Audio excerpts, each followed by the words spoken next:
ask me if I give a fuck about that.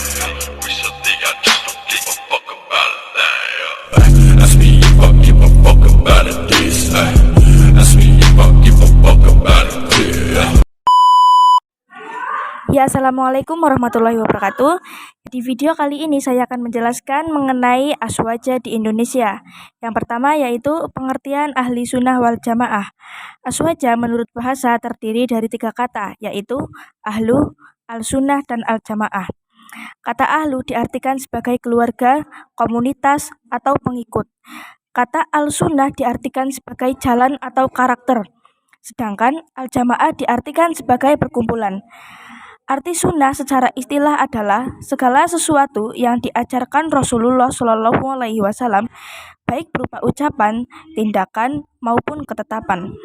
Sedangkan al-jamaah bermakna sesuatu yang telah disepakati komunitas sahabat Nabi dan para Rasulullah SAW dan pada era pemerintah Khulafaur Rasyidin, yaitu Abu Bakar, Umar, Utsman, dan Ali.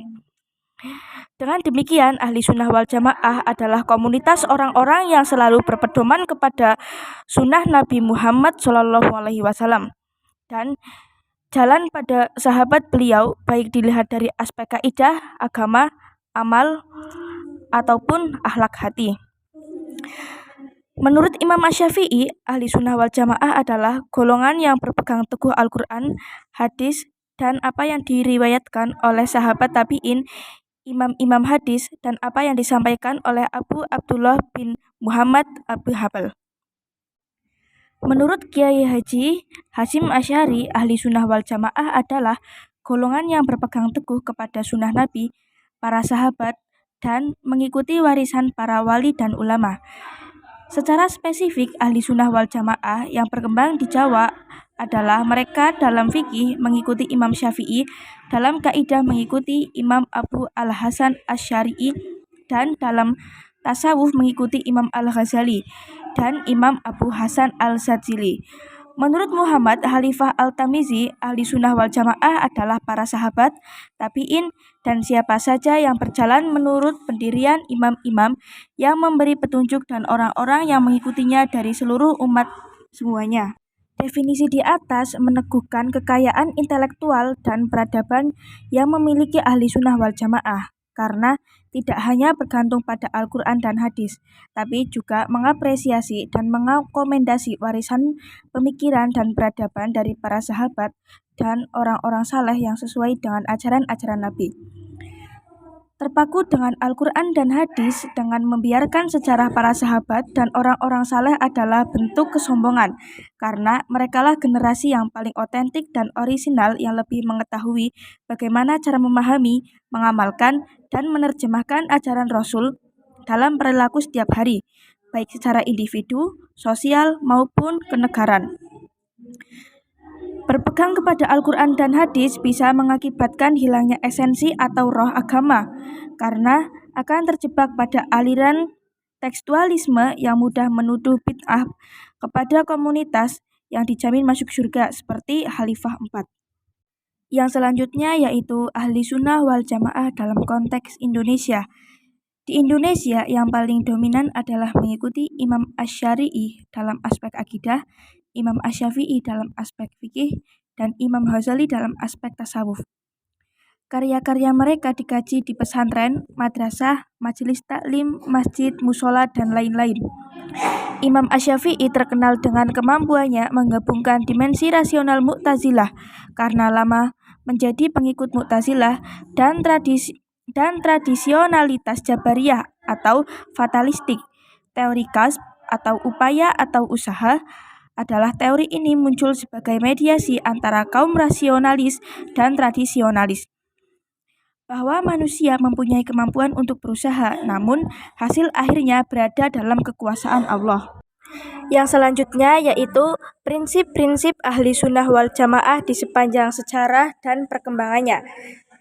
Dalam sejarah perkembangannya, ahli sunnah wal jamaah selalu dinamis dalam menjawab perkembangan zaman, tetapi tetap memegang prinsip dalam pengamalan ajarannya. Di antara prinsip ahli sunnah wal jamaah di dalam perkembangannya, di berbagai aspek kehidupan melalui akidah, pengambilan hukum atau syariah, tasawuf atau akhlak, dan bidang sosial politik dengan menjabarkan sebagai berikut. Yang pertama, bidang akidah. Aswaja menekan bahwa pilar utama keimanan manusia adalah tauhid, sebuah keyakinan yang teguh dan murni yang ada di dalam muslim bahwa Allah lah yang menciptakan, memelihara, dan mematikan kehidupan alam semesta. Pilar yang kedua adalah nubuat, yaitu dengan meyakini bahwa Allah telah menurunkan wahyu kepada para nabi dan rasul sebagai utusannya. Dalam doktrin nubuat ini, umat manusia harus meyakini dengan sepenuhnya bahwa Muhammad SAW adalah utusannya yang membawa risalah untuk umat manusia. Dia adalah rasul terakhir yang harus diikuti oleh setiap manusia. Pilar yang ketiga adalah al-ma'had, sebuah keyakinan bahwa nantinya manusia akan dibangkitkan dari kubur pada hari kiamat dan setiap manusia akan mendapatkan imbalan sesuai dengan amal dan perbuatannya. Yang kedua yaitu bidang pengambilan hukum syariah. Hampir seluruh kalangan Sunni menggunakan 4 sumber hukum, yaitu yang pertama Al-Quran.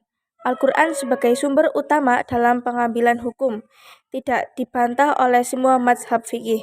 Al-Quran merupakan sumber hukum tertinggi dalam Islam. Yang kedua yaitu As-Sunnah. As-Sunnah meliputi Al-Hadis dan segala tindak dan perilaku Rasul Shallallahu Alaihi Wasallam sebagaimana diriwayatkan oleh para sahabat dan tabi'in. Yang ketiga yaitu ijma. Menurut Abu Hasan Ali bin Ibnu Muhammad, ijma adalah kesepakatan kelompok ahli wal aqdi dan umat Nabi Muhammad Shallallahu Alaihi Wasallam pada suatu masa terhadap suatu hukum dari suatu kasus. Yang selanjutnya yaitu kias. Kias yaitu mempertemukan sesuatu yang tidak ada nas hukumnya dengan hal ini yang ada nas hukumnya karena ada persamaan ilat hukum. Kias sangat dianjurkan untuk digunakan oleh Imam Syafi'i. Yang ketiga yaitu bidang sosial politik. Ahli sunnah wal jamaah dan golongan sunni umumnya memandang negara sebagai kewajiban atau fardu kifayah. Bagi ahli sunnah wal jamaah, negara merupakan alat untuk mengayomi kehidupan manusia untuk menciptakan dan menjaga kemaslahatan bersama. Dengan prinsip-prinsip di atas, maka tidak ada doktrin negara Islam. Yang selanjutnya yaitu karakteristik ahli sunnah wal jamaah dalam mensikapi perkembangan zaman. Ada 5 istilah utama yang diambil dari Al-Quran dan hadis dalam menggambarkan karakteristik ahli sunnah wal jamaah sebagai landasan dalam bermasyarakat atau sering disebut dengan konsep nubuwatu khairum umat, yakni sebuah gerakan untuk mengembangkan identitas dan karakteristik anggota Nahdlatul Ulama dengan pengaturan nilai-nilai mulia dari konsep keagamaan Nahdlatul Ulama. Antara lain, 1.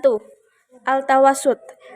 Tawasud berarti pertengahan, maksudnya menempatkan diri antara dua kutub dalam berbagai masalah dan keadaan untuk mencapai kebenaran serta menghindari keterlanjutan ke kiri dan ke kanan secara berlebihan.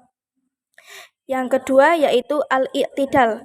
I'tidal berarti tegak lurus, tidak condong ke kanan dan tidak condong ke kiri.